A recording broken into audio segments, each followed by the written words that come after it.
আমরা এখানে আসছি আজ 12 দিন হয়ে যায়। আমাদের দাবি নিয়ে আমরা এখানে আসছি। আমাদের স্বামী এখানে চাকরি করতো, উনি দীর্ঘদিন হলো মারা গেছে, উনি নাই, উনির পরিবর্তন আমি এখানে আসছি। আজকে 12 দিন ধরে এখানে আসা। কিভাবে কে আছে, খাওয়া নাই, দাওয়া নাই, ঘুম নাই, কিছু নাই।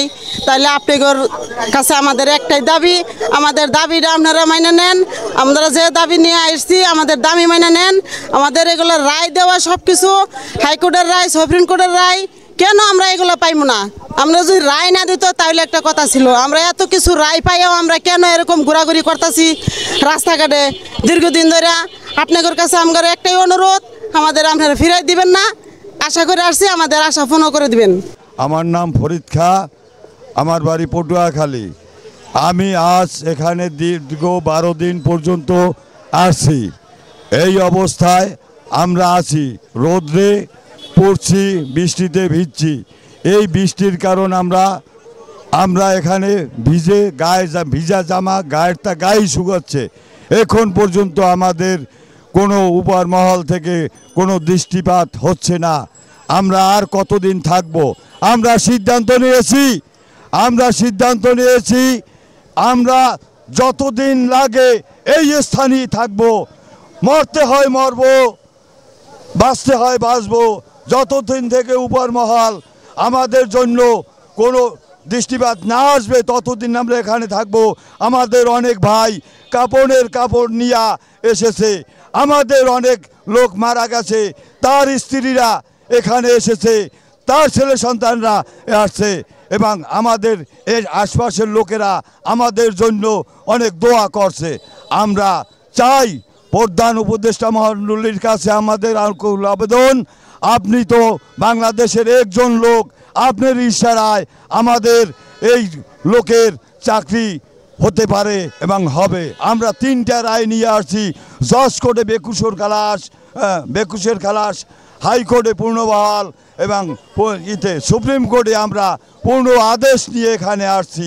আমাদের যে রায় দিয়েছে তার যেন বাস্তবায়ন করা হোক, তার জন্য বাংলাদেশের সর্বোচ্চ প্রধান উপদেষ্টা মণ্ডলী সদস্য সহ আমাদের অভিভাবক মাননীয় ডিজি মহোদয়কে সবিনয় অনুরোধ করছি, আমাদের বাস্তবায়ন করে। আমরা অত্যন্ত কষ্টে আছি, বৃষ্টি ভিজা অবস্থায় আছি, নাকে আজকে 12 দিন যাবত আছি। দয়া বিতরণে যাতে আমাদের অতি শীঘ্রই আমাদের একটা দিয়ে, আমরা যাতে অসুস্থ অনেক লোক হয়ে গেছে, আর সুস্থ থাকার সুযোগ নেই, তাই ডেঙ্গু জ্বরের সংখ্যা বেশি। তাই অতি তাড়াতাড়ি আমাদের ব্যবস্থা করিয়ে দয়া বিতরণ অনুরোধক্রমে বিনীত অনুরোধ করছি যাতে আমাদের এই বাস্তবায়ন করার জন্য। বিসমিল্লাহির রহমানুর রহিম। 1994 সালের চাকরিচ্যুত আনসার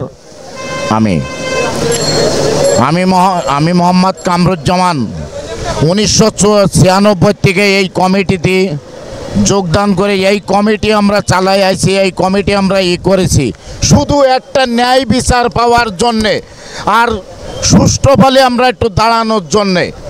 আমরা এতদিন পর্যন্ত আলে ডালে বিভিন্ন জায়গায় বেড়াইছি। এখন আমরা ন্যায় আলোর, কোর্টের আলোকে, হাইকোর্টের আলো, সুপ্রিম কোর্টের আলো শেষ পর্যন্ত আমরা সব শেষ করে আমরা আজকে এসে এখানে বসতে বাধ্য হয়েছি। ঝড় নাই, বৃষ্টি নাই, তুফান নাই। আজ 13টা দিন মাথার মধ্যে বৃষ্টি যাচ্ছে, মাথার মধ্যে কত কিছু যাচ্ছে, আমাদের মাথার উপরে ঠাঁই নাই। আমরা এসে এমন একটা জায়গায় পৌঁছাইছি যে জায়গায় আমাদের আর কোনো জায়গায় আমাদের পৌঁছানোর জায়গা নাই।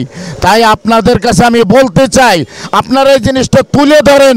দেশে যদি বিচার থাকে, দেশে যদি ন্যায় বিচার হয়ে থাকে, কোর্টের আলোকে আপনারা শুদ্ধ করে দেখে, কোর্টের রায়ের আলোকে শুদ্ধ করে দেখে আমাদেরকে এইটা বিচার করবেন। আর আমরা এখান থেকে বিচার না পাইয়ে, সুষ্ঠু বিচার না পাইয়ে আমরা এখান থেকে উঠবো না। দরকার হয় কাপড়ের কাপড় পিনবো, কাপড়ের কাপড় পিনতে আমরা শুয়ে যাবো।